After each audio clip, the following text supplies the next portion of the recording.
সিটটা অ্যাডজাস্ট করবো। সিটটা অ্যাডজাস্ট করার একটা নিয়ম আছে।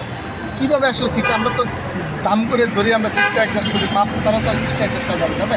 তাহলে আমাদের নিয়ম হলো এই যে হাতের তালুটা, এই তালুটা এই স্টারিংয়ের এখানে থাকে, এই জায়গাটা এই বরাবর যদি আমি টান হয়ে বসতে পারি তাহলে আমার সিটটা এখন কিন্তু আমি ইজিভাবে, এই যে গার্ডটা দেখেন, এই গার্ডটা আমার এখানে এইভাবে লাগানো থাকে, এই জায়গাটা এখানে লাগানো, শোল্ডারটা লাগানো থাকবে। তখন আমি এই দেখেন, আমি এখন সিটটা আমার একটু সামনে যাবে, সামনে গেলে এই দেখেন আমার হাতটা একদম সিট পিছনে, শোল্ডারটা ঠিক আছে না?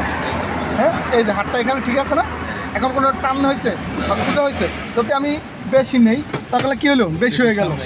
আবার যদি আমি বেশি পিছিয়ে যাই তাহলে কী হয়ে গেল, তাহলে আমার সিটটা অ্যাডজাস্ট হবে না। সেটা অ্যাডজাস্ট হলে আমার কী করতে হবে, পিছনে আমার যে শোল্ডারটা আছে ওটা একদম সিটের সাথে, এই যে আমার এখন সিটটা কি পরিপূর্ণ অ্যাডজাস্ট হলো, এই যে পরিপূর্ণ অ্যাডজাস্ট হলো।